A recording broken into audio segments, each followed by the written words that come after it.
ప్రజా ఆరోగ్యంపై నిర్లక్ష్యం వహిస్తే ఎంతటి అధికారులైనా వదిలే ప్రసక్తి లేదన్నారు CM Revanth Reddy. Viral fevers ను కట్టడి చేసేందుకు స్పెషల్ డ్రైవ్స్ నిర్వహించాలని ఆదేశించారు. కొత్త రేషన్ కార్డ్స్ కోసం సెప్టెంబర్ 17 నుంచి ప్రజాపాలన నిర్వహిస్తామని చెప్పారు. ఇటు ఉస్మానియా ఆసుపత్రి కొత్త భవనం నిర్మాణంపై సమీక్ష నిర్వహించారు రేవంత్ రెడ్డి. సెప్టెంబర్ 17 నుంచి 10 రోజుల పాటు రేషన్ కార్డుల డ్రైవ్ నిర్వహించాలని ప్రభుత్వం నిర్ణయించింది.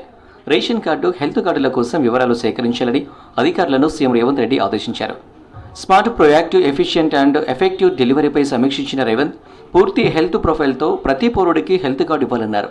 దీనికి సంబంధించి క్షేత్రస్థాయిలో అధికారులను సన్నద్ధం చేయాలని ఆదేశించారు. గోషామహల్ పోలీస్ గ్రౌండ్స్లో ఉస్మానియా ఆసుపత్రిని నిర్మించాలని ఆదేశించారు సీఎం రేవంత్ రెడ్డి. ఇందుకు సంబంధించిన భూ బదలాయింపు ప్రక్రియను వేగంగా పూర్తి చేయాలని సూచించారు. ఆసుపత్రి నిర్మాణానికి సంబంధించి ఆర్కిటెక్ట్స్తో డిజైన్లను రూపొందించాలన్నారు. వచ్చే 50 ఏళ్లను దృష్టిలో పెట్టుకుని ఆసుపత్రి నిర్మాణం ఉండేలా ప్రణాళికలు సిద్ధం చేయాలని చెప్పారు. గోషామహల్ సిటీ పోలీస్ అకాడమీకి ప్రత్యామ్నాయ స్థలాన్ని కేటాయిస్తామన్నారు రేవంత్ రెడ్డి.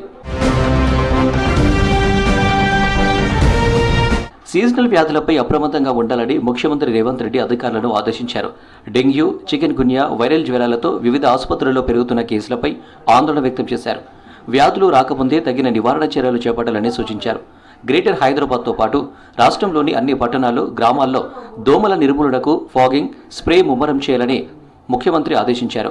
జీహెచ్ఎంసీ పరిధిలోని అన్ని ప్రాంతాల్లో ఫాగింగ్ క్రమం తప్పకుండా జరిగేలా ఉండాలని, ఎప్పటికప్పుడు అధికారులు క్షేత్రస్థాయికి వెళ్లి తనిఖీలు చేయాలని సీఎం ఆదేశించారు. పనిచేయని ఉద్యోగులను ప్రజల ఆరోగ్య పరిరక్షణకు చేపట్టే చర్యల పట్ల ఉదాసీనంగా వ్యవహరించే వారిని సస్పెండ్ చేయాలని సీఎం ఆదేశించారు. జిల్లాలోనూ కలెక్టర్లు, పంచాయతీరాజ్ అధికారులు సీజనల్ వ్యాధులపై వెంటనే ప్రత్యేక కార్యాచరణ చేపట్టాలని ఆదేశించారు ముఖ్యమంత్రి. అన్ని జిల్లాల్లో కలెక్టర్లు క్షేత్రస్థాయి పర్యటనలు చేయాలని, పలు గ్రామాలు, పట్టణాలకు వెళ్లి పరిస్థితులను ఎప్పటికప్పుడు తెలుసుకోవాలని సూచించారు.